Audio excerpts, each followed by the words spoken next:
तो मित्रों, कैसे हैं आप सब। नमस्कार, मेरा नाम है दीपिका और आप सभी का मैं एक बार फिर से स्वागत करती हूँ अपने द नोटबुक आईएएस के इस क्लास में, जहाँ पे द हिंदू से संबंधित डेली बेसिस पे जो भी महत्वपूर्ण एडिटोरियल्स और आर्टिकल्स होते हैं हम उनको बहुत ही विस्तार में यहाँ पे कवर करते हैं, जिससे जो भी आपके एग्जाम में आने वाला करंट अफेयर्स का प्रश्न है वो ना छूटने पाए। और यहाँ पे साथ में ही हम आपको प्रोवाइड करवाते हैं एक क्वेश्चन अपने सेशन को स्टार्ट करने से पहले, जो कि प्रीवियस ईयर का हो सकता है, जो कि प्लेसेस इन न्यूज से संबंधित हो सकता है, पॉलिटी, ज्योग्राफी, इकोनॉमी, किसी भी चीज़ से संबंधित क्वेश्चन हो सकता है दोस्तों। तो आप स्टार्टिंग में वो क्वेश्चन देख करके उसका आंसर करने की कोशिश कीजिएगा, और अगर आप आंसर नहीं दे पा रहे हैं तो निराश होने की जरूरत नहीं है। हम लास्ट में उसका आंसर यहाँ पे डिस्कस करेंगे, तो आप वहाँ पे आंसर देख लीजिएगा। तो चलिए पहले देख लेते हैं आज के हमारे क्या क्या इंपॉर्टेंट आर्टिकल्स निकले हुए हैं। देखिए दोस्तों, द हिंदू का जो हमारा न्यूज़पेपर आता है डेली बेसिस पे, कोई इंडियन एक्सप्रेस फॉलो करता है, कोई द हिंदू फॉलो करता है। तो दोनों में से कोई एक भी न्यूज़पेपर कोई भी फॉलो कर सकता है। और एक ही न्यूज़पेपर, क्योंकि ये एग्ज़ाम ऐसा है जिसमें हमें ढेर सारी चीज़ें पढ़नी होती हैं, तो एक ही न्यूज़पेपर फॉलो करना बहुत इनफ होता है हमारे लिए throughout our preparation journey.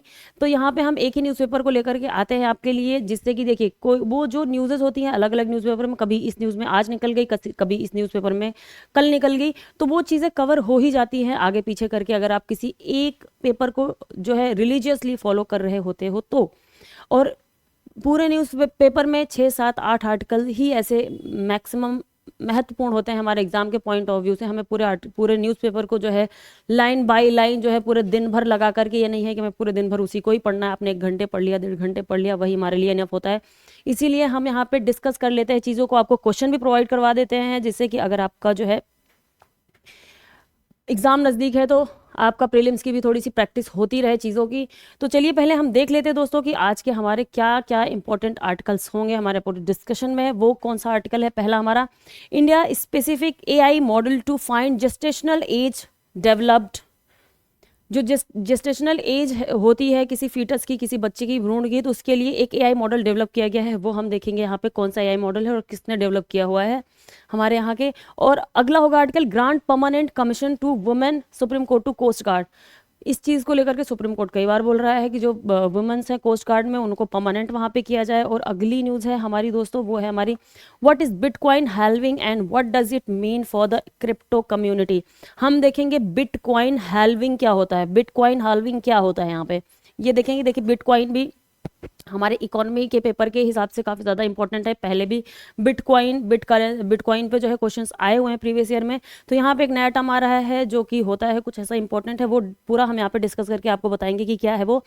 अगला होगा, Sikkim government to create fixed deposit for newborn. वहाँ पे न्यूबॉर्न के लिए कुछ फिक्स्ड डिपॉजिट जो है क्रिएट करने की बात कही वहाँ की सिक्किम की गवर्नमेंट ने। तो हम देखेंगे, बहुत छोटी सी न्यूज़ है ये, बस है कि जो है कोई ऐसी न्यूज़ निकली है हमारे पूरे नेशनल लेवल पे, तो उसको थोड़ा सा आप देख लेंगे, जैसे कि अगर एग्जाम में कहीं पूछ लें तो आप जो है इसको आंसर पाए। अगला होगा आर्टिकल हमारा, number of animals dead in Mongolia due to extreme winter. Extreme winter, Mongolia में एक्सट्रीम विंटर होने की वजह से वहाँ पे डेड हो गई। तो यहाँ पे हम इसका मंगोलिया का पूरा जो है देख लेंगे कि मैप क्या है, कहाँ पे लोकेटेड है मंगोलिया। तो ये सारी चीज़ें हम यहाँ पे देखेंगे, जिससे आपकी प्लेसेस इन न्यूज़ की भी तैयारी साथ में होती रहे, क्योंकि ये काफ़ी इंपॉर्टेंट नंबर्स निकल करके आए हैं वहाँ पे जो है एनिमल्स के डेड होने के। तो ये जो है इन्वायरमेंट के हिसाब से काफ़ी ज़्यादा इंपॉर्टेंट न्यूज़ है। तो ये कहीं ना कहीं प्लेसेस इन न्यूज़ से संबंधित हमारे किसी क्वेश्चन में आ सकता है दोस्तों। अगला होगा हमारा, voices of love and longing fall silent. अभी अभी हमारे पंकज उदास जी की जो है उनका निधन हो गया है, तो वहाँ पे हम देखेंगे, थोड़ा सा देखेंगे, क्योंकि ये वनडे एसएससी के एग्जाम में कभी पूछ लेते हैं कि अभी किसी प्रोमिनेंट पर्सनालिटी का जो है उनका निधन हुआ है, तो ऐसे कुछ आ जाते हैं। तो हम यहाँ पे इसके पहले भी हमने देखा कि MS स्वामीनाथन जी का भी जो है निधन हुआ था, और भी कुछ लोगों का अभी रिसेंट में ही बहुत ही इंपॉर्टेंट इमिनेंट पर्सनालिटीज़ की थोड़ी डेथ हुई है, तो हम उनको देख लेते हैं साथ में। अगला होगा हमारा, IGNCA's language atlas to shine a light on India's linguistic diversity. यहाँ पे दोस्तों लैंग्वेज एटलस बनाने की बात कही जा रही है। कल का आर्टिकल था जो कि छूट गया था, तो मैंने आपको सोचा कि आर्टिकल को हम यहाँ पे डाल देते हैं, क्योंकि इंपॉर्टेंट आर्टिकल था, तो मैंने सोचा यहाँ पे इसको इंक्लूड कर दिया जाए। फायरी शो, ये देखेंगे हम दोस्तों। अगला होगा हमारा, PM launches 2000 railway infra projects worth 41,000 crore. यहाँ पे कुछ एक जो है इनिशिएटिव लिया है हमारे PM जी ने, हमारी गवर्नमेंट ने, तो उसको भी देखेंगे। कुछ अमृत रेलवेज करके कुछ इनिशिएटिव है। तो यहाँ पे पहले हम देख लेते हैं कि आज का हमारा क्या है क्वेश्चन। उसके पहले मैं आपको एक कोट बताना चाहूंगी। कोट क्या है? जीन पॉल सार्त्र का है दोस्तों। ये काफ़ी बड़े फिलोसोफर रहे थे हमारे, फिलोसोफर जो कि Jean Paul Sartre. We are our choices.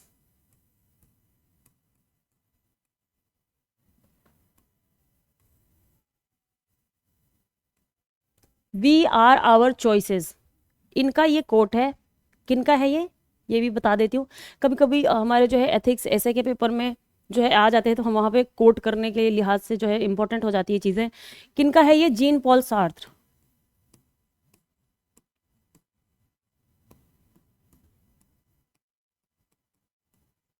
Gene Paul Sartre ये एक फ्रेंच फिलोसोफर थे, काफ़ी बड़े फिलोसोफर थे जो है। उनका ये कोट है कि we are our choices and that is a very true in our daily life.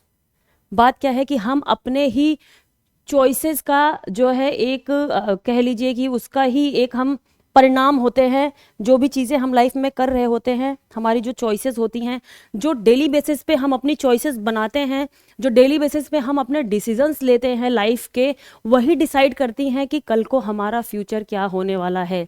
आज आपका 3 महीने का टाइम है आपके यूपीएससी के प्रिपरेशन में, और 10-12 दिन बचे हुए हैं आपके जो है पीसीएस के एग्ज़ाम में, 15 दिन। तो ये डिसाइड करेगा कि अब अभी भी आप जो है अपने डेली बेसिस पे क्या आप जो है चॉइस करते हो, क्या चॉइस बनाते हो अपनी, क्या डिसीजन लेते हो आप डेली बेसिस पे। ये डिसाइड करेगा कि आने वाले सालों में आप कहाँ पे होने वाले हो। आपने देखिए ड्रीम देखने को तो बहुत से लोग ड्रीम देखते हैं कि हम यहाँ पे हो जाएंगे, हम ऐसा कर लेंगे, हम वैसा कर लेंगे, हम ये कर लेंगे, वो कर लेंगे। लेकिन दोस्तों उस ड्रीम को पूरा करने के लिए मेहनत भी बहुत करनी होती है। Discipline is the key. देखिए आपको जो है मोटिवेशन हो सकता है, कभी नहीं हो सकता है। किसी दिन बहुत ज़्यादा आप हाईली मोटिवेटेड हो, सुबह 4 बजे ही उठ गए आपसे, या तो रात में ही आपको इतना ज़्यादा मोटिवेशन आ गया कि अब हम सुबह 4 बजे उठ के पढ़ाई करनी है, और इतना ज़्यादा मोटिवेशन है कि पूरी रात भर इस वजह से नींद नहीं आ रही है कि सुबह 4 बजे हमें उठना है। इतना ज़्यादा मोटिवेशन हाई हो गया क्योंकि आपने कुछ रील्स देख ली थी, कुछ शॉर्ट्स देख लिए थे जस्ट एक रात पहले, कुछ ऐसे हाईली मोटिवेशन के शॉर्ट्स देख लिए थे, और आप इतने ज़्यादा मोटिवेटेड हो कि आपको नींद नहीं आ रही है क्योंकि सुबह 4 बजे उठ के हमें पढ़ना है। आप सुबह 4 बजे उठे, आपकी नींद पूरी नहीं हुई, 4 बजे आप उठे और जो है पढ़ने लग गए, और आपने एक आध दिन ही पढ़ाई करी, उसके बाद आपकी जो है पूरी की पूरी जो है वो मोटिवेशन एकदम से डाउन हो गया। क्योंकि आपको फिजिकली भी मेंटेन करना है, आपको मेंटली भी अपने आप को मेंटेन करना है, तभी आपकी पढ़ाई जा करके हो पाती है सही से। अगर आप दोनों चीज़ को बैलेंस करके नहीं चलोगे तो कुछ टाइम बाद आपकी जब फिजिकल जो है एक टायर्डनेस आ जाएगी, शरीर में थकावट आ जाएगी, तो मेंटली भी आप उतने सही तरीके से काम नहीं कर पाओगे। तो ये चीज़ कैसे आती है? ये डिसिप्लिन से आती है कि हाँ, आपको डिसिप्लिन सिर्फ और सिर्फ एक चीज़ नहीं है कि आपको इतने घंटे पढ़ने हैं तो पढ़ने हैं, ये भी डिसिप्लिन है। लेकिन इसके साथ में डिसिप्लिन क्या है? आपको टाइम पे थोड़ा एक ठीक ठाक रेस्ट भी लेना है, साथ में आपको थोड़ा सा वर्कआउट भी करना है, साथ में आपको एक बैलेंस डाइट भी खानी है। बस ये नहीं है कि आपने बस एकदम टाइम टेबल बना लिया कि इतने बजे से इतने बजे, इतने बजे से इतने, इतना फॉलो नहीं हो पाता। लेकिन डिसिप्लिन क्या है? डिसिप्लिन ये है कि आप डेली बेसिस पे अपने टारगेट की तरफ कितने कदम बढ़ रहे हो, कितना आपने इन्वेस्ट किया। अब आज आपने बैठ करके यहाँ पे सोचा कि हाँ ठीक है, मैं 2 साल बाद यहाँ होने वाली हूँ, मैं 2 साल बाद यहाँ हो जाऊंगा, या मैं 5 साल बाद हो जाऊंगी, या मैं 1 साल बाद हो जाऊंगी। तो आज आपने उसके लिए क्या किया? उस 1 साल बाद होने के लिए आज आपने आज के डे में कौन सा ऐसा स्टेप लिया जो आपको 1 साल बाद वहां पे लेके जाएगा? That is a very important thing. ये करना बहुत ज़रूरी है। और ये चीज़ कैसे आती है? डिसिप्लिन के साथ में आती है दोस्तों। डिसिप्लिन के साथ में आप एक हार्डवर्क मेंटेन करते हो साथ के साथ, तो पहुंचना आसान हो जाता है। और ये भी नहीं है कि आज के आज आपको जो है इतना ज़्यादा अपना हार्डवर्क इनपुट कर देना है, इतना ज़्यादा कर देना है कि उसके 4 दिन बाद तक आप कुछ ना कर पाओ। थोड़ा थोड़ा करके करना है कि वो 1 साल बाद हम जहाँ पे पहुँचना चाहते हैं उसके लिए हम क्या आज कर रहे हैं। तो चलिए दोस्तों देख लेते हैं क्वेश्चन। हमारा आज का जो कोड था वो क्या था? We are our choices. हम जो चॉइस बनाते हैं उसी के एक परिणाम होते हैं, उसी के एक रिजल्ट होते हैं, और ये बात सच है। आज के टाइम पे अगर आप जो है चाय की दुकान पे जाके अपने 4 दोस्तों के साथ जो है 4 घंटे का टाइम बिताने को छोड़ करके अगर आपने ये चूज़ किया कि नहीं, मैं ये 4 घंटे को बैठ करके यहाँ पढ़ने वाली हूँ, पढ़ने वाला हूँ, तो वो डिफरेंस आपको जो है दिखेगा आपके आगे जा करके लाइफ में। वो चीज़ें आपको दिखाई देंगी। आप जा करके आपने सोचा कि नहीं अभी मैं सो जाता हूँ या सो जाती हूँ, थोड़ा और 2 घंटे 4 घंटे सो लेती हूँ, वर्कआउट करने की क्या ज़रूरत है, अपने हेल्थ पे ध्यान देने की क्या ज़रूरत है, कहीं जा करके एक्सरसाइज करने की क्या ज़रूरत है। लेकिन फिर भी आप अपनी चॉइस बनाते हो, इस चॉइस को छोड़ते हो कि नहीं मुझे अब नहीं लेटना है, मुझे उठ करके जाना है, मुझे जा करके 10 ही मिनट सही, 15 मिनट ही सही घूम के आना है, कुछ ना कुछ करके आना है। तो वो जा करके आपको 1 साल बाद उसका रिजल्ट दिखाई देगा। तो ये जो आप चॉइस बनाओगे उसका रिजल्ट आपको मिलेगा। तो ये ध्यान रख के चॉइस बनाइए कि आप क्या चॉइस बना रहे हैं आज के टाइम पे। तो क्वेश्चन की तरफ चल लेते हैं दोस्तों। क्या है? Consider the following pairs. 2014 का क्वेश्चन है ये, प्रीवियस ईयर का। Garba Gujarat, Mohiniattam Odisha, Yakshagana Karnataka. Which of the following pairs given above is are correctly matched? A only 1, B 2 and 3, C 1 and 3, D 1, 2 and 3। आपको बताना है कि इनमें से कौन कौन से पेयर्स जो है सही तरीके से मैच्ड हैं। हिंदी में देख लेते हैं। निम्नलिखित जोड़ियों पर विचार करें। 2014 का क्वेश्चन है। गरबा गुजरात का है, मोहिनी अट्टम ओडिशा का है कि नहीं है, यक्षगान कर्नाटका का है कि नहीं, आपको ये सारी चीजें बतानी है। ऊपर दिए गए युग्मों में से कौन सा से सही सुमेलित हैं? केवल 1, केवल 2, केवल 1 और 3, डी केवल 1, 2 और 3। तो चलिए चलते हैं आगे हम अपने पहले आर्टिकल की तरफ। इसका आंसर देने की कोशिश करिएगा, लास्ट में आकर के हम आंसर देख लेंगे। और आप लोग हमें सब्सक्राइब नहीं कर रहे हैं तो थोड़ा हमें डीमोटिवेशन आ रहा है दोस्तों। आप पे समझ लो आपको सब्सक्राइब करना है, हमें इससे मोटिवेशन आता है और हमें बहुत सच में एक मोटिवेशन आता है दोस्तों, ऐसी बात नहीं है। आप करें, रिक्वेस्ट है आप लोगों से कि हमें थोड़ा सा सब्सक्राइब करें। इससे हम चीज़ों को और बेटर तरीके से आपको अच्छा करते चले जाएंगे और अच्छी चीज़ें आपको प्रोवाइड करते चले जाएंगे दोस्तों। तो चलिए अपने पहले आर्टिकल की तरफ चलते हैं। आर्टिकल क्या है? ये 6ठे पेज पे निकला हुआ है हिंदू में। ये क्या है? अथय्यम performance at Shri Kurumba Bhagavati temple in Kannur Karnataka. ये थय्यम है। थय्यम क्या है? थय्यम एक डांस परफॉर्मेंस है, डांस का फॉर्म है एक, ये थय्यम। थय्यम थय्यम ये कहाँ पे खेला होता है, डांस किया जाता है? ये किया जाता है आपके कहाँ पे? केरला में। तो इसके बारे में हम थोड़ा डिटेल में देख लेते हैं। अच्छा जो है इसमें जो है पिक्चर निकला हुआ है, पिक्चर में आप देख लीजिए। यहाँ पे है ये एक कोई, इन्होंने कोई कुछ अलग तरीके का ट्रेडिशनल ड्रेस पहन करके वहाँ पे कुछ ऐसा डांस वगैरह करते हैं। तो यहाँ पे आगे हम देख लेते हैं कि थय्यम क्या है। What is Theyyam? Theyyam is a popular ritual form of dance worship in. Ritual form of dance मतलब भगवान को एक तरीके का उनका कुछ रिचुअल होता है, उसके लिए जो डांस वो करते हैं वही है। वो कहाँ पे होता है?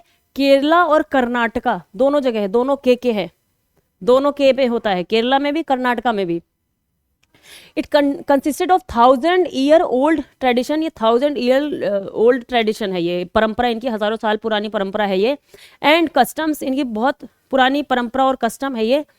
The people consider Theyyam itself as a channel to a god and they the seek blessings from god. ये जो है गॉड्स डांस भी बोलते हैं, मतलब भगवान का डांस भी बोला जाता है इसको एक तरीके से। थय्यम को ही गॉड डांस भी, अदर नेम इसका गॉड डांस है, गॉड्स डांस है। तो ये लोग जो है इस डांस के माध्यम से इसको एक ये चैनल बनाते हैं, इसको एक तरीके का ये ब्रिज मानते हैं कि यहाँ से जो है इसी ब्रिज से होकर के हम भगवान के दर्शन हमें होंगे, भगवान से हम मिल पाएंगे, उनसे हमें आशीर्वाद प्राप्त होगा। थय्यम के बारे में देखते हैं। Each Theyyam is a man और वुमेन। हर थय्यम में मैन और मतलब आदमी और औरत दोनों हो सकते हैं थय्यम में। इंपॉर्टेंट चीज है क्योंकि ऐसे ऑप्शन में आ गया तो। Who attend divine status by performing heroic deeds.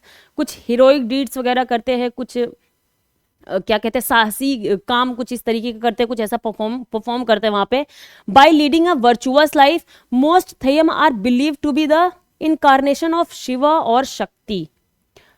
जो मैक्सिमम थय्यम है वो ये जो है, जो थय्यम वो डांस वगैरह करते हैं उनको लगता है कि जो थय्यम है ये भगवान शिव और भगवान माता पार्वती के ही एक तरीके का रूप है। ये इनकारनेशन मतलब उन्हीं का ही एक जो है अगला रूप है ये। शिवा और शक्ति, तो किन की पूजा होती है? एक तरीके से शिव जी की और शक्ति की, माँ पार्वती की पूजा होती है। तो इसीलिए शिव और शक्ति, आदमी और औरत दोनों ही लोग इस डांस का परफॉर्मेंस करते हैं। Most Theyyam are believe to be the incarnation, हाँ, और they have strong association with these principal deities of Hinduism. और भी जो है जो भी मेन हमारी डेटीज हैं, देवी देवता हैं हमारे जो है हिंदू धर्म के, उनसे संबंधित इसको माना जाता है कि हम पूजा करके उनकी जो है ब्लेसिंग ले सकते हैं। There are over 400 Theyyam. 400 Theyyam होते हैं, 400 से भी ज़्यादा थैयम के फॉर्म होते हैं एक तरीके से। Some of these are very important, इनमें से कुछ कुछ थैयम जो है 400 से भी ज़्यादा थैयम के परफॉर्मेंस के जो है रूप होते हैं, फॉर्म होते हैं। उसमें से कितने कुछ ऐसे हैं जो बहुत ही इंपॉर्टेंट है, जो कि हम यहाँ आगे देखने वाले हैं कौन से थैयम के बहुत इंपॉर्टेंट जो है रूप हैं, टाइप्स है, उनके प्रकार हैं। What are the major types of Theyyam? Vishnu Murthy एक है आपका, विष्णु मूर्ति जिस नॉर्मल ऑप्शन में दे दिया कि ये थयम का पार्ट है कि नहीं, विष्णु मूर्ति किससे संबंधित है। विष्णु मूर्ति में क्या होता है, there are only 2 Vaishnava Theyyams, Devathar and Vishnu Murthy. Devathar और विष्णु मूर्ति 2 थयम होते हैं इसमें, 2 थयम लोग जो है इसमें परफॉर्म करते हैं। These Theyyams are believe to be the incarnation of Lord Vishnu, ये लॉर्ड विष्णु जो हमारे भगवान विष्णु हैं उनका जो है रूप माने जाते हैं। This Theyyam narrates the story of Palanthai Kannan who was a great devotee of Lord Vishnu. ये थयम जो है किसकी स्टोरी को नरेट करते हैं, वहाँ पे परफॉर्म करके जो है किसकी स्टोरी को दिखाते हैं, किसकी कहानी बताते हैं, वो बताते हैं पलांथाई कन्नन, जो बहुत ही बड़े भगवान विष्णु के भक्त थे। एक होता है गुलिकन। गुलिकन क्या है? Gulikan is believe to be an incarnation of Yama. Yama मतलब कि यामा शायद से माँ पार्वती को ही बोलते हैं Yama, the Hindu god of death and justice. अच्छा, ये Hindu god death of justice, justice न्याय और जो है मृत्यु के एक जो है ये भगवान है यामा, इनको बोलते हैं। According to India mythology, Gulikan was one of the most important warriors of Lord Shiva. ये यामा शिवा के ही एक रूप होंगे, क्योंकि ये भी काम क्या करते हैं, हमारे शिव जी भी जो है उनको विनाशक माना जाता है दुनिया का, जो है उनको जब ब्रह्मा विष्णु महेश त्रिमूर्ति माने जाते हैं, तो उसमें जो हमारे शिव जी हैं वो फिर उसका खत्म करने का उनका काम आता है, उनका पार्ट रोल क्या होता है। तो यहाँ पे वो डेथ और जस्टिस के लिए माने जाते हैं। और हमारे इंडियन मिथोलॉजी के हिसाब से जो Gulikan was one of the most important warrior of Lord Shiva. Lord Shiva के गुलिकन जो है लॉर्ड शिवा के बहुत ही इंपॉर्टेंट वॉरियर रहे थे वो। कुट्टी चथन, कुट्टी चथन, कुट्टी चथन क्या है? It is the Theyyam of ब्राह्मण कास्ट। ये ब्राह्मण लोगों का, जो ब्राह्मण जाति के लोग हैं उनके थयम है ये Kutti Chathan. Kutti Chathan Theyyam is a consider to have originated for Lord Shiva in Vishnu Maya. ये कहाँ से ओरिजिनेट होता है कि लॉर्ड शिवा इन विष्णु, विष्णु जी की माया से ही जो लॉर्ड शिवा का जो लॉर्ड शिवा आते हैं, भगवान शिव जी उत्पन्न होते हैं, उन्हीं का ही एक रूप माना जाता है। और ये किन के लिए होता है? ब्राह्मण कास्ट के लिए होता है, ये ध्यान रखना आप। इनमें अदर कोई भी कास्ट आ सकती है, लेकिन जो कुट्टी चथन होता है ये एक फॉर्म है आपके थयम का, और उस फॉर्म में जो है जो ब्राह्मण कास्ट के लोग होते हैं वो मेन होते हैं। ठीक है, चलते हैं अपने अगले आर्टिकल की तरफ। India specific AI model to find gestational age developed. जो बच्चा होता है, जो गर्भ में बच्चा होता है, फिटस होता है, उसकी एज को फाइंड आउट करने के लिए, प्रॉपर एज को, एग्जैक्ट एज को फाइंड आउट करने के लिए, जिससे कि जो जन्म शिशु मृत्यु दर है उन सब चीज़ों को कम किया जा सके और मातृ मृत्यु दर को कम किया जा सके।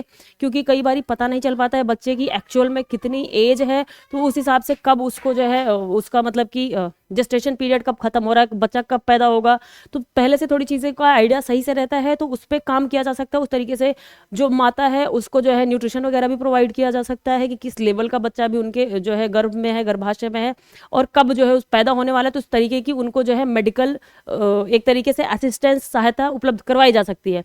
तो इन सबको देखते हुए एक अमेरिकन जो है, अमेरिका का पहले यूज किया जाता था, उसका एक एआई मॉडल था कोई जेस्टेशन पीरियड को बताने के लिए, बच्चे की जेस्टेशन एज को बताने के लिए।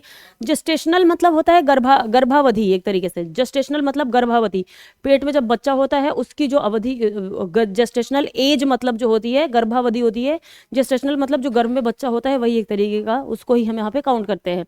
तो एआई मॉडल था पहले अमेरिका वाला जो था, वहाँ पे जो है उससे बहुत ज़्यादा एक्यूरेसी नहीं मिल पाती थी। एक्यूरेसी किस चीज़ में नहीं मिल पाती थी? सेकंड क्या कहते थे आप?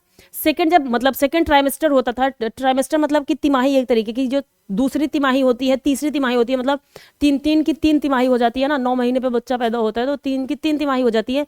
तो पहले तिमाही का तो मान लो उससे पता लग जाता था, लेकिन जो दूसरी तीसरी तिमाही होती थी उसमें प्रॉपर फाइंड आउट करना जो है सही से बच्चा कितना डेवलप हुआ है कितना नहीं डेवलप, वो पता करना जो है मुश्किल होता था उससे, और गलत इन्फॉर्मेशन आती थी। तो इसको देखते हुए हमारे यहाँ के जो है कुछ साइंटिस्ट ने एआई मॉडल बेस्ड जो है एक जेस्टेशनल एज डेवलप करने के लिए एक टूल बनाया है। वो क्या बनाया है? उसका नाम क्या है? गर्भिणी। गर्भिणी, GARBHINI BH गर्भिणी, गर्भिणी, गर्भिणी, या फिर इसको ऐसे भी लिखते हैं गर्भिणी, गर्भिणी, गर्भिणी GA2, GA2, GA2, GA2 का मतलब gestational age second trimester, gestational age second trimester, इसका मतलब यही होगा। ठीक है, तो ये बनाया, और बनाया किन्होंने है? Indian institute of technology Madras के IIT ने बनाया है, मद्रास IIT ने बनाया है, मद्रास IIT, मद्रास IIT ने बनाया है। ठीक है दोस्तों, ये बनाया मद्रास IIT ने। तो ये जो सेकेंड ट्राइमेस्टर होता है, सेकेंड ट्राइमेस्टर मतलब दूसरी तिमाही और थर्ड ट्राइमेस्टर, सेकेंड ट्राइमेस्टर और थर्ड ट्राइमेस्टर, दूसरी तिमाही और तीसरी तिमाही में पता लगाने के लिए कि बच्चा जो है कितने एज का हुआ है, क्या हुआ है, कैसे हुआ है, तो इसके लिए ये बनाया गया है। ये हमारे काफ़ी ज़्यादा जो है हमें सपोर्ट हमें इससे मिलने वाला है इस चीज़ से। आगे क्या है? End to end partnership. आगे देखते हैं, researchers have developed an India specific artificial intelligence model to precisely determine the gestational age of a foetus in a second and third trimester of pregnancy. तो बस इतना ही था, जो इंपॉर्टेंट था वो मैंने आपको बता दिया है कि किसने बनाया है और कैसा बनाया है।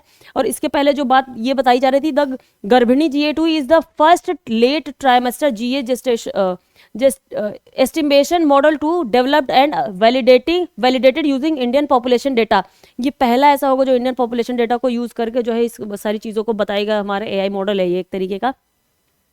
Currently model use for western population, जो वेस्टर्न पॉपुलेशन के लिए जो अभी का मॉडल यूज किया जा रहा है, are in use which could prove erroneous when applied in the later part of pregnancy due to variations in the growth of the fetus in the Indian population। the research से जो अभी western में use किया जाता है उसको जब हम लेटर पीरियड में इंडिया में यूज़ कर रहे थे तो वो उसमें कुछ खामियां दिख रही थी, सही से वो उसका जो है हमें इंफॉर्मेशन नहीं मिल पा रही थी, तो इस वजह से वो प्रॉब्लम क्रिएट करता था। तो ये न्यूज़ थी, क्या था? ये गर्भिणी था। गर्भिणी किसने बनाया? IIT मद्रास ने बनाया हुआ है। और ये बच्चों की जो फीटस होता है, जो शिशु होता है, जो पेट के अंदर होता है, उसके जेस्टेशनल एज को, उसकी गर्भावस्था अवधि को जो है बताने के लिए, उसको फाइंड आउट करने के लिए ये AI मॉडल बेस्ड है, आर्टिफिशियल इंटेलिजेंस से बेस्ड मॉडल है ये। गर्भिणी, इन केस पूछ दिया कि गर्भिणी क्या है, AI मॉडल बेस्ड है या फिर ऐसा कोई प्रोग्राम चलाया गया है गवर्नमेंट की तरफ से, तो ये ऐसा कुछ नहीं है, प्रोग्राम वगैरह कुछ नहीं, ऐसा चलाया नहीं गया गवर्नमेंट की तरफ से। ये AI मॉडल जो है बनाया गया है गर्भिणी, और IIT मद्रास ने बनाया हुआ है। ठीक है, चलिए आगे चलते हैं अगले आर्टिकल की तरफ अपने। This is a important article, बस इसमें कुछ कुछ टर्म्स हैं वो ज़्यादा हमारे लिए इंपॉर्टेंट है, बाकी ये तो इंपॉर्टेंट उनके लिए ज़्यादा है जो लोग बिटकॉइन वगैरह में पैसे लगाते हैं। आप लोगों ने भी, कई लोगों ने लगाया होगा और बहुत अच्छे खासे मुंह की खाई होगी, धूल खाई होगी उन्होंने, क्योंकि बिटकॉइन इसमें भी थोड़ा सा हर कोई उतना जो है एक्सपर्ट नहीं हो सकता है इसके लिए। तो बहुत से लोगों को मैंने अपने ही कुछ ऐसे फ्रेंड्स लोगों को सुना है, बहुत से लोगों को सुना है जिन्होंने कई कई लाख रुपए इसमें जो है गंवाए हैं इस जो है बिटकॉइन में। तो आप लोग ऐसा ट्राई मत करिएगा, क्योंकि जो मैं ऐसी न्यूज़ बताने जा रही हूँ आपको बिटकॉइन को लेकर के, इससे आपके मन में बहुत ज़्यादा ऐसे इच्छा पैदा हो सकती है कि हाँ जल्दी से चल करके हम जो है बिटकॉइन में पैसे लगा देते हैं और आगे से जल्दी हम अरबपति करोड़पति बन जाएंगे। तो ध्यान रखिएगा, ये सिर्फ एक इन्फॉर्मेशन मैं आपको जो है बता रही हूँ एग्जाम के पॉइंट ऑफ व्यू से। आप इसको पर्सनली लेकर के जाके इन्वेस्टमेंट मत करने लग जाइएगा, इसके लिए आपको पहले खुद से बहुत ज़्यादा रिसर्च करनी पड़ेगी। यहाँ पे न्यूज़ क्या है? एक होता है bitcoin halving. What is a Bitcoin halving and what doesn't mean for the crypto community? What does it mean for the crypto community? Bitcoin क्या है? ये एक क्रिप्टो करेंसी है। क्रिप्टो करेंसी क्या है? ये क्रिप्टेड फॉर्म में होती है, कूट भाषा में होती है, और ये सिर्फ और सिर्फ क्या है? डिजिटल करेंसी होती है। डिजिटल करेंसी मतलब कि जो कि बिल्कुल भी किसी पैसे के फॉर्म में, किसी कागज या कॉइन के फॉर्म में आपको नहीं मिलेगी, वो सिर्फ और सिर्फ डिजिटली आपको मिलेगी। सिर्फ लैपटॉप या फोन में ही आप उसको ले सकते हैं, खुद से जो है किसी और के पास में उसको ट्रांसफर कर सकते हैं, ऐसे ही उसको यूज किया जा सकता है। और यूज भी कैसे कर लेते हैं लोग कि अब इसको ये 2008-9 के आसपास में इसका एक तरीके से जो है सातोशी नाकोमोटो कुछ ऐसे करके उनका नाम था, जो कि सही से कोई उनको फाइंड आउट ही नहीं कर सका कि वो कौन थे। कहा जाता है कि वो जापान के थे, उन्होंने ही ये बिटकॉइन करेंसी को जो है इजाद किया था पहली बारी। तो इसकी तो ये जो है यही काम है कि पूरी तरीके से डिजिटल फॉर्म में जो है करेंसी होती है, और इस टाइम पे लोग इस पे इतने सट्टे वट्टे लगा के एक तरीके से जो है इसका। तो यहाँ पे न्यूज़ क्या है? Bitcoin halving. बिटकॉइन हाल्विंग होती क्या है, तो हम यहाँ पे देख लेते हैं बिटकॉइन हाल्विंग क्या है। Just the sporting world ईगरली await the Olympic every 4 years।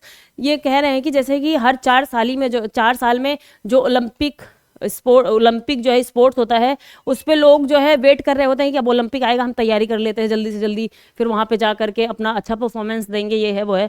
इसी तरीके से हर 4 साल में ये बिटकॉइन हाल्विंग होती है, हर 4 साल में होती है बिटकॉइन हाल्विंग क्रिप्टो करेंसी के अंदर में, बिटकॉइन हाल्विंग। ये एक तरीके की माइनिंग है। माइनिंग, बिटकॉइन माइनिंग क्या होती है? बिटकॉइन माइनिंग होती है एक तरीके से करेंसी को क्रिएट करना, एक बिटकॉइन को क्रिएट करना।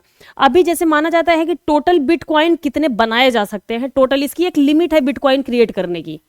कितने बनाए जा सकते हैं? 21 मिलियन बनाए जा सकते हैं, 21 मिलियन बिटकॉइन क्रिएट किया जा सकता है बस। फिर वही उतना ही बिटकॉइन आपस में जो है लेन देन में, ट्रांजेक्शन में यूज होता रहेगा। तो जब तक 21 मिलियन जो है बिटकॉइन जनरेट नहीं हो जाता, तो उसके लिए माइनिंग करी जाती है।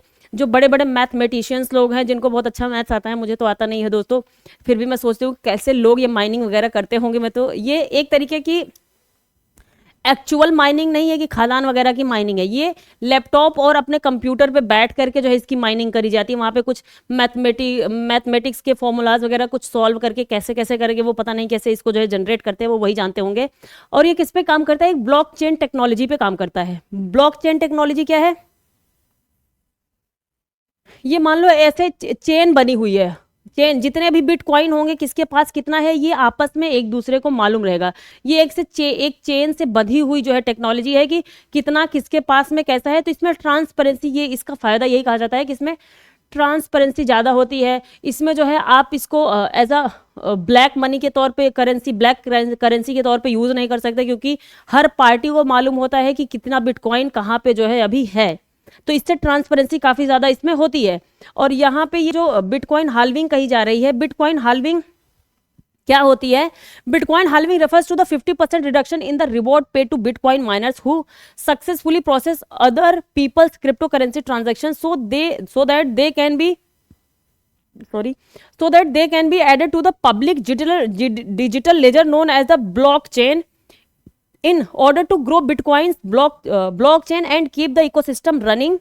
Bitcoin miners rely on advanced computer equipment to solve a complex mathematical puzzles through a process known as a proof of work। जो ये जब बिटकॉइन माइनिंग करते हैं ये लोग, तो जो बिटकॉइन माइनिंग करते हैं ये काफ़ी मैथमेटिकल पजल्स होते हैं, मैथ्स का उसमें कुछ पजल होता है, वो सॉल्व करके जो है वो एक बिटकॉइन जो है जनरेट करते हैं। तो उसको हम क्या कहते हैं? प्रूफ ऑफ वर्क कहते हैं उसको।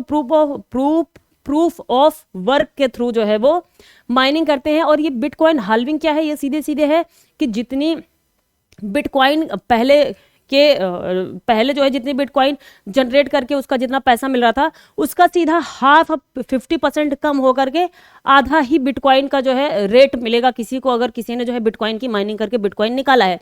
ऐसा होता है हर 4 साल पे ऐसा होता है। और कितने halving takes place after 2,10,000 blocks are mined. 2,10,000 जब ब्लॉक्स की माइनिंग हो जाती है, तो हर 2,10,000 ब्लॉक की माइनिंग के बाद में ये हाल्विंग आती है। मतलब कि अभी 2,10,000 तक जितना जो है पैसा मिल रहा था माइनिंग करके निकाल करके, अब उसका सीधे जो है अगली बारी, अब आगे से जब माइनिंग करेंगे लोग, तो उसका सीधा 50% कट हो जाएगा। अब उसका जो है आधा ही पैसा, मतलब 0.5% ही मिल पाएगा। क्योंकि अगर जो है बिटकॉइन लिमिटेड है 21 मिलियन तक ही, और कहा जाता है कि 19 मिलियन के आसपास माइनिंग हो चुकी है, 19 मिलियन तक की बिटकॉइन बन चुकी है अभी तक। तो कितना ही बचा है? 2 मिलियन ही बिटकॉइन अभी जो है माइनिंग के लिए बचे हुए हैं।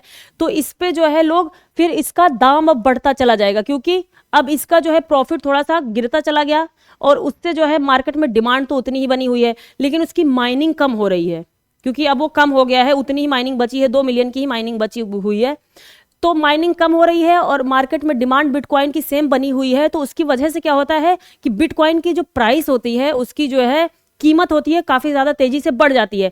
2009 में यहाँ पे बताया गया कि 2009 में जब बिटकॉइन की जो है माइनिंग हुई थी, उसकी हाल्विंग हुई थी, तो उस पर जितना मिल रहा था, उसके बाद 2009 के बाद में 2011 के आसपास, 11-12 के आसपास उसका 50% कम होकर के 2011-12 के आसपास उसका दाम हो गया। अब उसके 4 साल आगे जो है 15-16 में, 16-17 के आसपास उसका भी 50% कम होकर के जो है उसके आगे मिला। फिर उसके 4 साल बाद जो है उसका 50% कट होकर के आगे मिला। तो ऐसे कट होता चला जा रहा है, ये कट होता चला जाता है। हाल्विंग मतलब आधा होता है, हाल्व का मतलब ही आधा होता है। ये देखिए, शायद मैं कोशिश कर रही हूँ आपको समझाने की ये चीज़ की ये बात क्या है। हेल्व मतलब हेल्व, हेल्विंग, ये आधा करना, किसी चीज को हाफ कर देना, हाफ में डिवाइड कर देना, हेल्विंग है। तो बिटकॉइन हेल्विंग यही है कि उसका जो कीमत है, उसकी जो प्रॉफिट होगी आगे, वो 50% जो है कम मिलेगी अब, पहले जितनी मिलती थी, क्योंकि अब उसकी जो है माइनिंग जितनी होनी थी 19 मिलियन तक की माइनिंग हो चुकी है और 21 मिलियन ही टोटल माइनिंग की जा सकती है बिटकॉइन में। तो अभी थोड़ी ही माइनिंग और बची है, तो इस वजह से अब उसकी जो है मांग ज़्यादा हो रही है मार्केट में और माइनिंग कम है उसकी, तो उस वजह से उसकी जो है प्राइसेस काफ़ी ज़्यादा इंक्रीज हो रहे हैं मार्केट में। लेकिन जो माइनिंग करता है वो जो है उसकी कीमत जो है पहले से 50% उसकी कीमत उसको कम मिलती है अब आगे, जो एक भी बिटकॉइन माइन करेगा आगे। लेकिन बात क्या है, डिमांड की वजह से 2009-8-9 के आसपास जो बिटकॉइन एक बिटकॉइन करेंसी की जो डिमांड थी, जो उसकी कीमत थी, उससे जो है कई गुना ज़्यादा बढ़ चुकी है अब जो है एक बिटकॉइन करेंसी की कीमत। तो यहाँ पे इन्होंने बताया कि जो एक बिटकॉइन करेंसी की कीमत है वो लगभग इस टाइम पे $49,528 के आसपास है, कई लाख के आसपास है हमारे इंडियन रुपीज में देखा जाएगा, आप काउंट कर लीजिएगा। $49,528 को इंडियन रुपी में जो कन्वर्ट करके बताइएगा कितना होता है। तो इस पहले the price of 1 BTC was, जो 14 जनवरी के आसपास एक BTC कॉइन का प्राइस कितना हुआ था, $49,528। This means a mining reward on February 14 would be worth around 3,09,550। 6.25, इसके पहले जितना जो है इनको मिल रहा था उसका जो है 50% ही आगे जाकर के इनको बिटकॉइन माइनिंग के बाद में मिलने वाला है। Whether the value will rise और fall after bitcoin halving depends on the price of bitcoin. जितनी बार भी हाल्विंग हुई है बिटकॉइन की, जो है हर 4 साल में प्राइस जो है ऐसे 50% डाउन, मतलब कि उसकी जो बिटकॉइन माइन करने वाले लोग हैं उनको अब जो है हर पिछली बार की अपेक्षा जो है 50% कम ही जो है उसका दाम मिलता है। तो उस वजह से, लेकिन मार्केट में डिमांड काफ़ी ज़्यादा है, लोगों के बीच में डिमांड काफ़ी ज़्यादा है बिटकॉइन की, तो उस वजह से हर बारी ही ऐसा होता है लगभग कि जो बिटकॉइन का मार्केट है बहुत ज़्यादा राइज कर जाता है कि कोई एक बिटकॉइन की अगर एक उसके कुछ 1% पॉइंट की कीमत अगर बहुत कम है, 500 या 10,000 5,000 है, तो बढ़ के सीधे लाख 2 लाख 1 करोड़ के आसपास पहुंच जाए। तो इस तरीके का हालत हो जाता है जब बिटकॉइन हाल्विंग का टाइम आता है। तो अभी जो टाइम चल रहा है ये बिटकॉइन हाल्विंग का टाइम है। अब लोग जो है यहाँ पे माइनिंग वगैरह करना शुरू करेंगे, लेकिन बात यह है कि जब माइनिंग वगैरह करते हैं लोग तो वहाँ पे बहुत ज़्यादा हाई टेक्नोलॉजी का यूज़ करना पड़ता है, कंप्यूटर वगैरह बहुत ज़्यादा हाई टेक्नोलॉजी के होना चाहिए, और साथ में ही जो इलेक्ट्रिसिटी होती है बहुत ज़्यादा इलेक्ट्रिसिटी उसमें यूज़ होती है, बिजली की खपत बिटकॉइन माइनिंग में बहुत ज़्यादा होती है। तो इसकी वजह से क्या होता है, पोल्यूशन काफ़ी ज़्यादा होता है, कार्बन का पोल्यूशन बहुत ज़्यादा बढ़ जाता है। तो इसकी वजह से कई कई कंट्रीज़ ने तो बैन लगा दिया था अपने यहाँ पे बिटकॉइन माइनिंग के लिए। और यहाँ पे इन्होंने यही कहा कि जो बिटकॉइन, इन्होंने ऐसा एग्जाम्पल देकर के समझाने की कोशिश करी है कि जो बिटकॉइन हाल्विंग होता है होता क्या है। जैसे the bitcoin miners with cutting edge computer equipment working on an industrial scale are most likely to solve the puzzle. First देखिए, इन्होंने कहा कि the bitcoin miners with cutting edge computer equipment working on an industrial scale are, देखिए, think of a group of grocery store cashiers who are in a contest to each bill the same set of item. Think of group of grocery store cashiers, किसी grocery store की कोई परचून की दुकान है, वहां पे एक ग्रुप है कैशियर्स का जो पैसे वगैरह काउंट करते हैं। इन्होंने इसका एग्जांपल दिया कि आप ऐसे इसको समझ सकते हैं कि यहाँ पे एक स्टोर है, स्टोर में कई कैशियर्स है जो पैसे को काउंट करते हैं।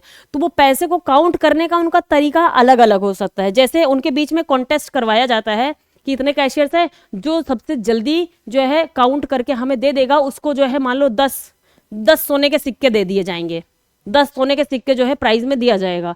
तो यहाँ पे अलग अलग लोगों का अलग अलग जो है तरीका हो सकता है। जैसे are in a contest same set of items with the person doing it first and accurately getting a prize of 10 gold coins in the and.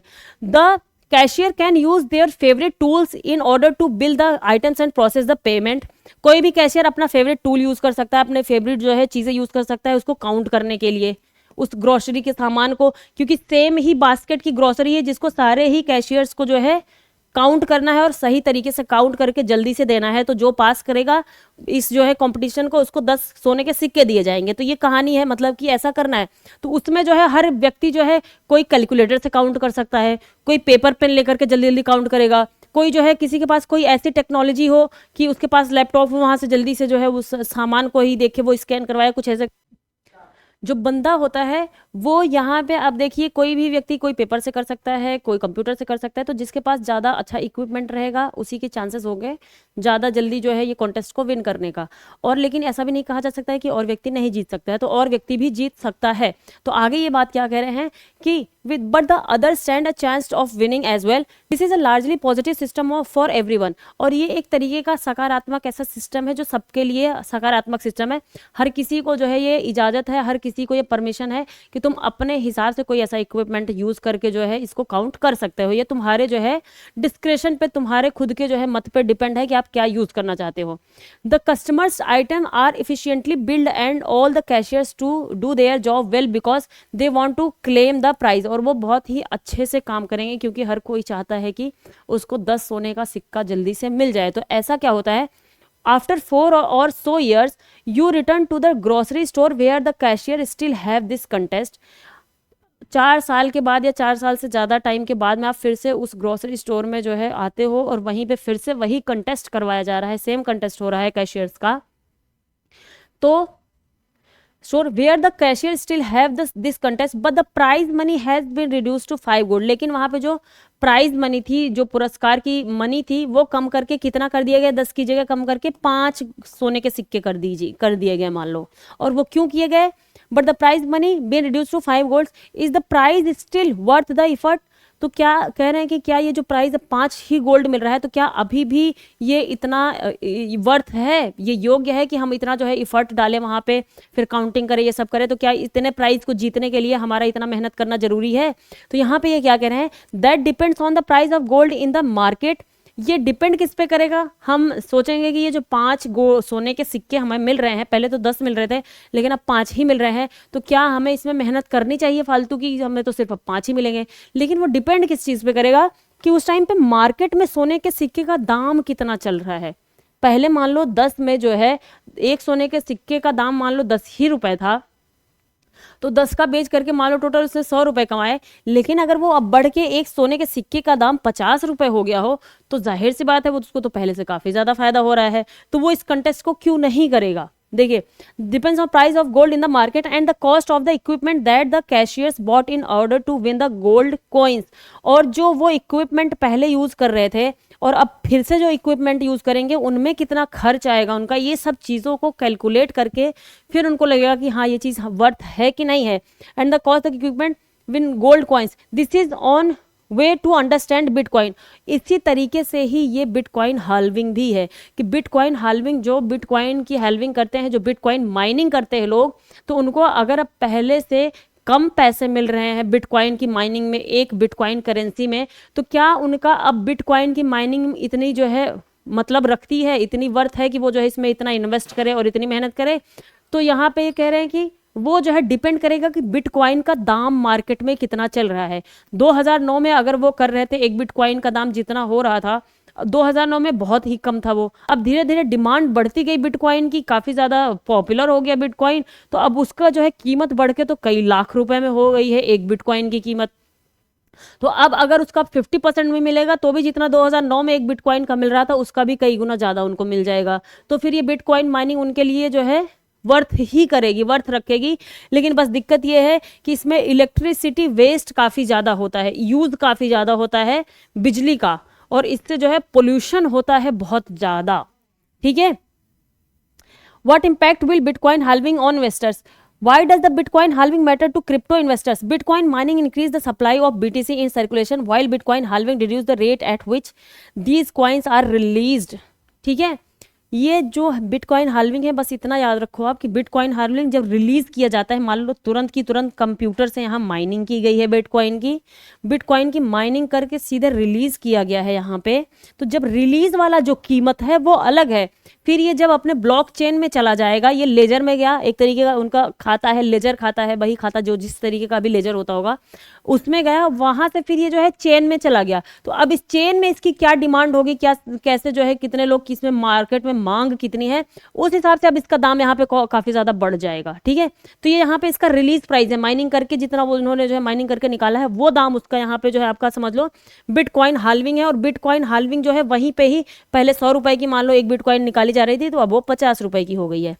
ठीक है, लेकिन 50 रुपए में निकल रही है, लेकिन यहाँ पे रिलीज हो रही है, लेकिन जिसको जो उसको बिटकॉइन की माइनिंग कर रहा है, लेकिन यहाँ मार्केट में जाके उसका दाम अब पहले अगर उस एक बिटकॉइन की जो है 5 लाख थी या 3 लाख थी, वो बढ़ करके अब 30 लाख 40 लाख के आसपास हो चुकी है। तो ऐसा मतलब मान लो ऐसा हाल है। तो बिटकॉइन की हाल्विंग यही होती है, और बिटकॉइन फिर जो है करने में उनको फायदा तो होता ही है दोस्तों। और इससे कहा जाता है जितनी बार भी अभी तक बिटकॉइन की हाल्विंग हुई है उतनी बार बिटकॉइन का मार्केट काफ़ी ज़्यादा हाई गया है। तो मैं इसीलिए कह रही थी कि मैं आपको ये चीज़ इसलिए बता रही हूँ कि सिर्फ इन्फॉर्मेशन के लिए, आप पहले आप जा करके अपनी रिसर्च कर लेना। यहाँ पे भी कहा गया है कि रिसर्च आप पहले अपनी कर लीजिएगा, उसके बाद अगर इन्वेस्ट करना हो तो इन्वेस्ट करिएगा। लेकिन जो एवरेज इसका ट्रेंड देखा गया है कि बिटकॉइन हाल्विंग जब भी होती है तो ये काफ़ी ज़्यादा अपने एकदम पीक पे पहुंची है। जितनी बार भी, हर बारी जितनी बार भी 4-5 बारी पिछले हर 4-4 सालों पे हुआ है बिटकॉइन हाल्विंग, तो उतनी बारी ये जो है जितने भी एक बिटकॉइन का दाम होता था वो बढ़ के कई गुना ज़्यादा हुआ है, इसके पीक पे गया है। तो चलिए चलते हैं अपने अगले आर्टिकल की तरफ। अगला आर्टिकल क्या है हमारा, Sikkim government to create fixed deposit for newborns. Sikkim government ने क्या लॉन्च किया है, सिक्किम शिशु समृद्धि योजना। सिक्किम के चीफ मिनिस्टर कौन है, प्रेम सिंह तमांग जी ने इन्होंने अनाउंस किया है, क्योंकि वहाँ के भी असेंबली इलेक्शन आ रहा है, तो इलेक्शन के बाद पहले जो है काफ़ी चीज़ें चलाते हैं। लेकिन यहाँ पे ये शिशु समृद्धि योजना है, तो यहाँ पे जो न्यू बॉर्न्स होंगे, जो पैदा होने वाले बच्चे होंगे, उनको दिया जाएगा कितना, 10,800 रुपये फिक्स कर दिया जाएगा उनके खाते में। जब वो बड़े होंगे तो फिक्स डिपॉजिट उन पर जो है वो इंटरेस्ट मिलता रहेगा, तो उनके लिए काफ़ी वो फ़ायदा हो जाएगा बाद में। तो यहाँ पे ये भी एक तरीके से कह लो यार दोस्तों कि फ्री बीज का ही काम है। हम डायरेक्ट तो जा करके किसी के घर में ऐसे पैसे तो दे नहीं सकते हैं कि नहीं भाई हम पैसे दे रहे हैं, आप हमें वोट कर दो। ठीक है, तो हम उसका कोई ना कोई तरीका निकाल लेते हैं, क्योंकि ऐसे तो डायरेक्टली फिर जो है इलेक्शन कमीशन आ जाएगा, सुप्रीम कोर्ट आ जाएगा कि ये सब काम नहीं, ये सारी बकवास नहीं चल पाएगी, ये सब रोको यहाँ पे। तो उसका कोई ना कोई पार्टी जो भी होती है, गवर्नमेंट में हो चाहे वो पोजीशन में है, जो भी जहाँ पे भी हैं, वो कोई ना कोई एक रास्ता निकाल ही लेते हैं कि अब हम इसको जो है कान को चाहे इधर से पकड़ लो चाहे इधर से पकड़ लो, वो बात एक ही हुई। तो ऐसा कुछ ना कुछ तरीका निकाल लेते हैं। तो बस ये स्कीम क्या है, ये है कहाँ की, सिक्किम की स्कीम है। और कल ही मैंने आपको बताया था जो हमारा सर्वे आया हुआ है, एक्सपेंडिचर सर्वे आया, consumption expenditure, house hold consumption expenditure सर्वे आया हुआ है। एनएसओ कंडक्ट करवाता है, हर 5 साल पे कंडक्ट किया जाता है, पिछले 10-12 सालों के बाद आया है बिजली में। पिछले जब जो है 2017-18 में किया गया था, तो वो जो है रिलीज नहीं किया गया था वो डेटा।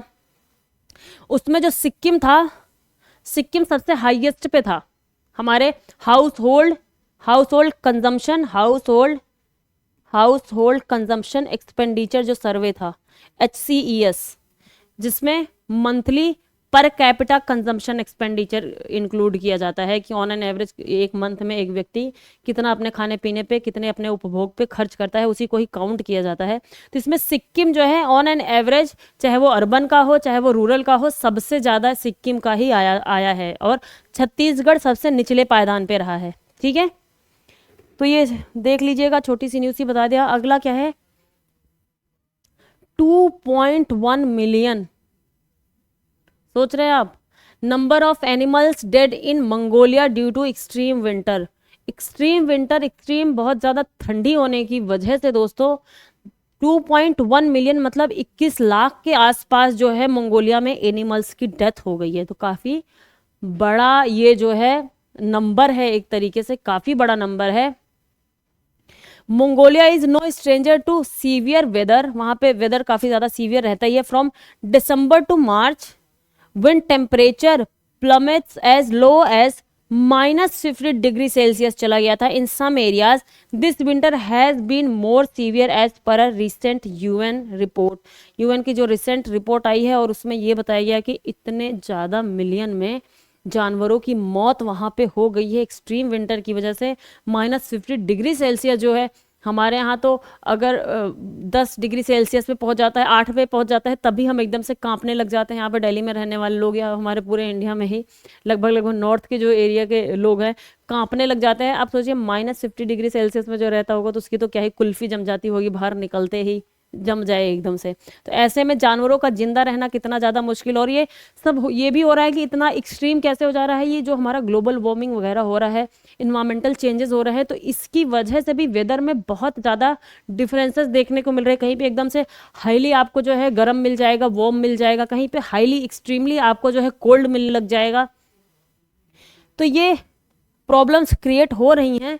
और यहाँ पे मैंने आपको मैप दिया हुआ है मंगोलिया का, क्योंकि अब इतना ये न्यूज़ में आया तो मैंने आपको दिखाने के लिए, देखिए मंगोलिया सराउंडिंग कंट्रीज कौन कौन सी हैं। यहीं पे ही देखिए ये गोबी डेजर्ट है, गोबी डेजर्ट कहाँ है, मंगोलिया में। और उलन बाटर इसका जो है क्या है, उलान बाटर इसका क्या है, उलन बाटोर इसका, इसकी राजधानी है मंगोलिया की। ये दो तरफ से घिरा हुआ है। ये हो गया इसका ईस्ट वेस्ट नॉर्थ साउथ। तो साउथ में ये चाइना से घिरा हुआ है, दक्षिण एरिया इसका चाइना से घिरा हुआ है, ये देखिए। और उत्तर के एरिया में ये रशिया से घिरा हुआ है, ये है रशिया आपका, ये पूरा का पूरा, ठीक है। ये आपका कजाकिस्तान है, अगर ऑप्शन में आए तो कजाकिस्तान नहीं मिलता, यहाँ बीच में देखिए, यहाँ पे भी चाइना है, यहाँ पे बीच में, ठीक है। ये पूरा साइबेरियन प्लेन है, ये साइबेरियन प्लेन, यहाँ पे भी एक्सट्रीम ठंडी होती है। साइबेरिया नाम ही फेमस है, साइबेरिया अपने नाम से ही। ये रहा आपका सी ऑफ जापान दोस्तों, सी ऑफ जापान है ये, ठीक है। आप नीचे आ जाएंगे तो हमारा इंडिया, ये नीचे की तरफ इंडिया है, ये हमारा हिमालयन रेंज है, कुनलुन शान, ये जो है हमारा माउंटेन का रीजन है इधर, कुनलुन शान। चाइना यहाँ पे है दोस्तों, थोड़ा सा ये अबला रहा है, बस आप ये देख लो कि ये वाला एरिया है आपका मंगोलिया का, और इसके इधर लगता है, उत्तर की तरफ लगता है आपका रशिया, दक्षिण की तरफ लगता है चाइना। तो सिर्फ दो ही कंट्रीज लगती हैं हम आपके मंगोलिया से, दो ही कंट्री से। और ये एक लैंड लॉक्ड कंट्री है। देखिए लैंड लॉक्ड का क्या मतलब है कि ये कहीं से भी किसी वाटर बॉडी से नहीं, इसका जो है कि कोई भी साइड का एरिया किसी भी समंदर वगैरह से नहीं मिलता है। तो देखिए यहाँ से पूरा चाइना ने घेर रखा है, और यहाँ से पूरा का पूरा जो है घेर रखा है आपके रशिया ने। और बहुत ही कम पॉपुलेशन है यहाँ की, 3.3 मिलियन के आसपास है, 30-35 लाख लोगों के ही बीच में यहाँ की पूरी पॉपुलेशन है। तो बहुत ही कम पॉपुलेशन है, लेकिन मंगोलियंस ने काफ़ी ज़्यादा अटैक वटैक किया है, आप देखेंगे हमारे इतिहास में। ये देखिए ये है आपका साउथ कोरिया, ये है आपका जापान, ये है वहाँ का राजधानी टोक्यो। तो ये सारी चीज़ें हैं दोस्तों, देख लीजिएगा। आगे चलते हैं अपने अगले आर्टिकल की तरफ। अगला आर्टिकल है बस दो जो है छोटा सा ही है, देखने में बड़ा लेकिन है छोटा सा। पंकज उदास जी जो थे, जो हमारे गज़ल गायक थे, उनकी अभी हाल ही में जो है मृत्यु हो गई है। तो उनके ऊपर ये आर्टिकल निकला हुआ। पहले ये एक तरीके से तबला प्लेयर थे, तबला बजाते थे, उसके बाद में इन्होंने प्लेबैक सिंगिंग वगैरह में ट्राई किया, वहाँ पे बहुत अच्छा इनका करियर नहीं चला। तो फिर इन्होंने जो है फिल्मों वगैरह से हट करके एक सेपरेट और जो है कह लीजिए कि फ्रीलांसिंग गज़ल वगैरह गाना शुरू कर दिया, जो मतलब किसी मूवी में यूज़ नहीं होता, अपने आप से एक एल्बम निकालना गज़ल वगैरह का। तो इससे काफ़ी इनको बहुत ज़्यादा सक्सेस मिली थी उस चीज़ को लेकर के। आप इनके कई गानों से वाकिफ़ भी होंगे। दीवारों से मिलकर रोना अच्छा लगता है, और इनके काफ़ी फेमस गानों में है, जैसे चिट्ठी आई है, हाँ ये चिट्ठी आई है चिट्ठी आई है, ये वाला गाना तो बहुत लोगों ने सुना होगा हम मेरे ख्याल से। और पूरब ना जइयो पश्चिम ना जइयो, ये कुछ कुछ मूवीज़ में भी इनके काफ़ी गाने जो है काफ़ी फेमस गाने रहे हुए थे। ना कजरे की धार, ना मोतियों की हार, ना कोई किया श्रृंगार, फिर भी कितनी सुंदर हो, ये सारे गाने जो है इन्हीं के द्वारा जो है लिखे गए थे। मुझे हालांकि इस पे जो है वो तो नहीं करना चाहिए, हंसना तो नहीं चाहिए, मुझे गाने पे जो है गाना सोच करके अच्छा फील हो रहा है, क्योंकि ये गाने हमने भी बहुत ज़्यादा सुने हुए हैं। तो यहाँ पे इन्होंने बहुत अच्छे अच्छे गाने इन्होंने गाए थे, और जो है कई मूवीज़ में भी काम किया था। तो बस आपको ये बताने के लिए मैंने यहाँ पे दिया कि आप देख लीजिएगा, क्योंकि इनकी अभी हाल ही में जो है मृत्यु हो गई है, तो बताना थोड़ा सा ज़रूरी समझा मैंने। हाँ, ये अगला आर्टिकल बहुत ही इंपॉर्टेंट है, कल का आर्टिकल था, बेहद इंपॉर्टेंट आर्टिकल है। IGNCA language atlas to shine a light on India's linguistic diversity. हमारा जो न्यू एजुकेशन पॉलिसी थी उसमें बताया गया था कि कोई भी बच्चा जो है प्राइमरी लेवल पे वो जो है उसको उसकी शिक्षा उसके मातृभाषा में दी जानी चाहिए। तो लेकिन अभी जो ये है हमारा क्या है, Indira Gandhi national centre for art जो है, ये न्यू दिल्ली में ही है, एक जो है ये ऑटोनॉमस बॉडी है। किसकी है? मिनिस्ट्री ऑफ कल्चर की, कल्चर मिनिस्ट्री के अंडर में आती है, कल्चर मिनिस्ट्री के अंडर में आती है, ये ऑटोनॉमस बॉडी है। कल्चर मिनिस्ट्री के अंडर में आती है ये IGNCA, Indira Gandhi national centre for the arts. इन्होंने कहा है, इन्होंने एक रोड मैप बनाने का है, इन्होंने कहा कि आप जो है फिर से सर्वे करवाइए लैंग्वेजेस का, एक जो है इंडिया लैंग्वेजेस का एटलस बनवाइए, क्योंकि पिछली बारी बहुत पहले ही लैंग्वेजेस का जो है काउंटिंग हुई थी, तब से अभी तक काउंटिंग हो नहीं पाई है। और यहाँ पे क्या है, as India makes effort towards imparting education in a mother tongue में देने की बात कही, मातृभाषा में देने की बात कही, specially at the primary level पे देने की बात कही थी। A crucial question remains on the actual number of languages that can be considered to be active in the country.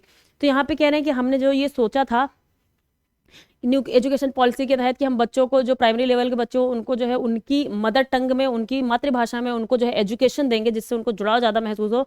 तो यहाँ पे हमारे पास अभी ये आंकड़ा ही मौजूद नहीं है कि एक्टिवली कितनी लैंग्वेजेस है इंडिया में जो बोली जा रही हैं इस टाइम पे। आगे क्या है, propose linguistic survey across the country by the Indira Gandhi. इन्होंने प्रपोज किया है एक लिंग्विस्टिक सर्वे के लिए, जो Indira Gandhi national centre for the arts हैं, इन्होंने जो है प्रपोज किया हुआ है कि करवाया जाना चाहिए सर्वे, जिससे हमें पता चल सके। और आगे क्या बात कही गई है, सारे स्टेट्स और रीजन्स में करवाया जाना चाहिए। आगे इंडिया रिकॉग्नाइजेस 22 लैंग्वेजेस ऑफिशियली, हम 22 लैंग्वेजेस को ऑफिशियली तौर पे रिकॉग्नाइज करते हैं। कितनी लैंग्वेजेस को, और ये हमारी लैंग्वेजेस आती कौन से हमारे शेड्यूल में है दोस्तों, आपको बताना है कौन सा शेड्यूल में आती हैं। शेड्यूल नंबर 8 में आती है हमारी लैंग्वेजेस, आती हैं इसमें लैंग्वेजेस आती हैं इसमें, किसमें, आपके शेड्यूल 8 में आती हैं। और कितनी लैंग्वेजेस हैं इसमें, 22 लैंग्वेजेस है। और ये 22 लैंग्वेजेस में से हमारी पूरी इंडिया की पॉपुलेशन में 97% जो हमारी पॉपुलेशन है, 97% जो हमारी पॉपुलेशन है, उसमें से कोई ना कोई लैंग्वेज, इस 22 लैंग्वेज में से कोई ना कोई लैंग्वेज जो है बोलती है हमारी पूरी 97% की पॉपुलेशन। आपको बताना है कौन सी विदेशी लैंग्वेज को हमने अपना ऑफिशियल लैंग्वेज करार दिया हुआ है। शेड्यूल 8 के तहत में, जो हमारी अनुसूची 8 है, उसमें हमने कौन सी विदेशी लैंग्वेज को स्थान दिया हुआ है। ठीक है, ये आपका क्वेश्चन है, आपके लिए होमवर्क है आपका। कौन सी विदेशी लैंग्वेज को हमने अपने शेड्यूल 8 में स्थान दिया हुआ है, कौन सी विदेशी लैंग्वेज है वो बताइएगा आंसर में। आगे क्या कह रहे हैं कि और कुछ कितनी है, 99, there are an additional 99 non schedule languages. और वहां पे कुछ एक्स्ट्रा 99 नॉन शेड्यूल लैंग्वेजेस जो ऑफिशियली उनको जो है हमने अपने शेड्यूल में नोटिफाई नहीं किया हुआ है। कुछ 99 ऐसी भी लैंग्वेजेस है हमारे पास, जो कि लगभग 2011 सेंसस के according language include in the census, and जो कि 2011 सेंसस में इंक्लूड की गई थी, वहां पे काउंट की गई थी। And according to 2011 census around 37.8 million people identify one of these non schedule languages as their mother tongue. 37.8 million लोगों में जो है ये 99 जो नॉन शेड्यूल लैंग्वेजेस हैं, इसमें से इसको बोलने वाले लगभग कितने लोग हैं, कोई ना कोई इसको बोलते हैं। कितने, 37.8 मिलियन लोग बोलते हैं अभी के टाइम पे। ठीक है, उनकी मदर टंग है ये, उनकी मातृभाषा है ये 99 लैंग्वेजेस। और ऊपर से 1.2 मिलियन जो पॉपुलेशन है हमारी, लगभग 12 लाख के आसपास की जो हमारी पॉपुलेशन है, उसकी क्या मदर टंग है वो अभी हम जो है हमें मालूम ही नहीं, उसको हम काउंट ही नहीं कर पाए। तो 12 लाख की हमारी जो पॉपुलेशन की लैंग्वेज है हम उसको जानते ही नहीं कि क्या, क्योंकि ये ऐसा इसलिए हो गया क्योंकि 1971 में जो हमारा लैंग्वेज का हमने एटलस का सेंसस वगैरह किया था, तो उस सेंसस के हिसाब से वहां पे हमने ये एक रूल बना दिया था कि वो 10,000 से कम बोलने, कोई भी लैंग्वेज को अगर 10,000 से कम बोलने वाले लोग हैं उसको, तो हम उसको ऐसे काउंट नहीं करेंगे। तो वहां पे उनकी काउंटिंग छोड़ दी जा रही थी, अगर उसके बोलने वाले लोग 10,000 से कम हैं किसी लैंग्वेज के तो छोड़ दी जा रही थी। तो इस वजह से जो 12 मिलियन लोग हैं, 12 लाख लोग हैं, एक तरीके से 1.2 मिलियन लोग हैं, उनकी लैंग्वेज को हम आइडेंटिफाई नहीं कर पाए हैं। सबसे बड़ा और व्यापक सर्वे हमारी लैंग्वेजेस का कब किया गया था, 1961 में। 1961 में सबसे लास्ट जो सबसे व्यापक तौर पे कॉम्प्रिहेंसिव सर्वे था वो 1961 का था हमारा, जिसमें हमने जो है कोई अगर एक व्यक्ति भी कोई एक लैंग्वेज बोलने वाला है तो उसको भी हमने वहां पे 1961 में काउंट किया था। लेकिन 1971 में आके हमने ये रूल बना दिया कि जो 10,000 से कम लोग बोल रहे हैं जिस भाषा को, उसको हम काउंट नहीं करेंगे। ठीक, और ये लगभग ये जो काउंट नहीं किए जा रहे, ये बोलते कौन से है, ये ट्राइबल कम्युनिटीज ज़्यादा करके ये सारी लैंग्वेजेस कौन यूज़ करती हैं, जो हमारी जनजातीय कम्युनिटीज़ हैं, जनजातीय समुदाय हैं, वही लोग ये ज़्यादा करके यूज़ करते हैं। ठीक है, there is an urgent need to carry out a comprehensive linguistic survey in order to create the language atlas. उन्होंने कहा है जो ये Indira Gandhi national national centre for the arts है, इन्होंने बोला है कि हमारे पास बहुत ही जरूरी हो गया है कि हम एक जो है लिंग्विस्टिक एटलस बनाए इंडिया का, कि कौन से पार्ट में कितनी लैंग्वेज बोली जा रही है, कितने लोगों के द्वारा बोली जा रही है। तो ये सारी चीज़ें उस कम्युनिटी के लिए भी और चीज़ों के लिए, उनकी पॉलिसी बनाने के लिए, पॉलिसी मेकिंग में भी बहुत ज़्यादा ये काम आती है, ये सारी ही चीज़ें हमारे लिए। ठीक है, तो ये यहाँ पे काफ़ी इंपॉर्टेंट चीज़ थी। और according to the detailed project report DPR prepared by IGNCA, the stakeholder in the survey would be, इसमें कौन कौन पार्टिसिपेट करने वाले हैं, अगर आगे सर्वे होता है तो उसमें कौन कौन पार्टिसिपेट करेंगे, वो होंगे मिनिस्ट्रीज ऑफ कल्चर होगी, education, ministries of culture education, tribal affairs ministry होगी, होम अफेयर्स वाली मिनिस्ट्री होगी, होम मिनिस्ट्री होगी, सोशल जस्टिस एंड एम्पावर, ये सारी मिनिस्ट्रीज इसमें काम करेंगी, empowerment and development of north east region apart from various languages communities। ठीक है, वेरियस लैंग्वेजेस कम्युनिटी सबको लेकर के जो है ये सर्वे करवाने की बात यहाँ पे कही गई है कि हम यहाँ पे सर्वे करवाए, जिससे हमें एक प्रॉपर एटलस, हमारा लैंग्वेज का एटलस इंडिया के सामने आए। तो मैंने आपसे जो कल्चर क्वेश्चन पूछा है दोस्तों, और ये आता किसके अंडर में है, अंडर में आता है कल्चर मिनिस्ट्री के अंडर में आता है, ये ध्यान रखना है हमें। ठीक है, और मैंने क्वेश्चन आपको क्या पूछा है कि जो हमारा शेड्यूल 8 है उसमें हमने कौन सी ऐसी विदेशी भाषा को इंक्लूड किया हुआ है, आपको आंसर देना हमें कमेंट करके। ठीक है, चलिए चलते हैं हम अपने अगले आर्टिकल की तरफ। PM launches 2000 railway infra project, 2000 उन्होंने रेलवे इंफ्रास्ट्रक्चर को प्रोजेक्ट को लॉन्च किया है, जिसमें 41,000 का खर्चा, 41,000 करोड़ का खर्चा आने वाला है। और उन्होंने लॉन्च क्या किया है, लॉन्च किया है हमारे अमृत भारत स्टेशन, अमृत भारत 554 क्या, Amrit Bharat station, Amrit Bharat station launch करने की बात कही है, फाउंडेशन रखी है इन्होंने अमृत भारत स्टेशन की 554। इसमें क्या है, जो पुराने हमारे रेलवे स्टेशन हैं उनको रिवैम्प करने की बात कही, उन्हीं में सुधार करने की, उनको अच्छा बनाने की बात कही गई है। Station across the country, across 27 state में, 27 राज्यों में जो है 554 स्टेशन जो अमृत भारत स्टेशन के तहत आएंगे, उन्हीं की ओवरहॉलिंग की बात कही गई है। And inaugurated rail over bridges and under bridges, rail over bridge का भी इनॉग्रेशन किया इन्होंने, अंडर ब्रिज का भी इनॉग्रेशन किया। तो यहाँ पे मेन बात क्या थी, ये अमृत भारत स्टेशन जो है लॉन्च किया, फाउंडेशन रखी जो है हमारे मोदी जी ने। और ये अमृत भारत स्टेशन में क्या है, जो पहले से ही हमारे स्टेशन हैं उनको ही जो है, उनमें ही एक तरीके से सुधार करना, उनको ही बहुत अच्छा, उनको ही इक्विप्ड करना, टेक्नोलॉजी, साफ सफाई और सारी चीज़ों को वहाँ पे अच्छे से इंस्टॉल करना, बहुत अच्छे से उनको बनाना, यही बात यहाँ पे है, क्योंकि वहां पे इंफ्रास्ट्रक्चर को ज़्यादा मजबूत बनाने की बात कही जा रही है। तो चलिए आगे चल लेते हैं, यहाँ पे बस इतना ही इंपॉर्टेंट था जो मैंने आपको बताया है, जो इनॉग्रेशन किया हमारे पीएम जी ने। तो इसी के साथ में हमारे हो गए हैं आज के आर्टिकल समाप्त। तो आप देखिए, आप लोग हमें सब्सक्राइब नहीं कर रहे हैं तो आपको सब्सक्राइब करना ही पड़ेगा दोस्तों, ये ध्यान रखना है।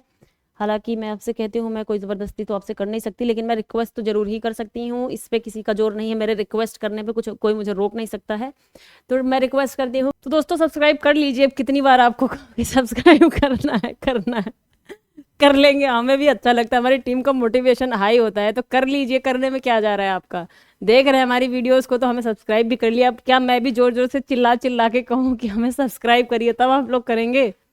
तो प्लीज़ सब्सक्राइब कर लीजिए, बस इतना ही मैं रिक्वेस्ट कर सकती हूँ आप लोगों से। चलिए इसी के साथ में हमें इजाज़त दीजिए, और आप अपनी एनर्जी को बनाए रखिए, खाते पीते मस्त रहिए। दोस्तों मैं हमेशा आपसे कहती हूँ आप अपने मेंटल हेल्थ का ध्यान रखिए, फिजिकल हेल्थ का ध्यान रखिए, वर्कआउट वगैरह कीजिए, क्योंकि ये काफ़ी ज़्यादा टायरसम और कम्बरसम जर्नी है आपके प्रिपरेशन की, तो आपको अपना ध्यान खुद से ही रखना पड़ेगा, कोई नहीं है आपका ध्यान रखने वाला। अगर आप चाहते हैं कि आप लाइफ में एक जो है गोल आपने बना रखा है उसको अचीव करना चाहते हैं, तो आपको मेंटली के साथ साथ फिजिकली भी उतना ही स्ट्रांग बनना पड़ेगा, जिससे कि आप लॉन्ग टर्म तक सस्टेन कर पाओ इस जर्नी में, चाहे वो किसी भी फील्ड के लिए आप तैयारी कर रहे हो, चाहे वो एजुकेशन की हो, किसी स्पोर्ट्स की हो, कहीं की भी तैयारी कर रहे हो, तो अपने जो है मेंटल फिजिकल दोनों हेल्थ को बना के रखें। और हमारी और हमारे पूरे टीम की आपके साथ शुभकामनाएं हैं आपके आने वाले एग्जाम्स के लिए।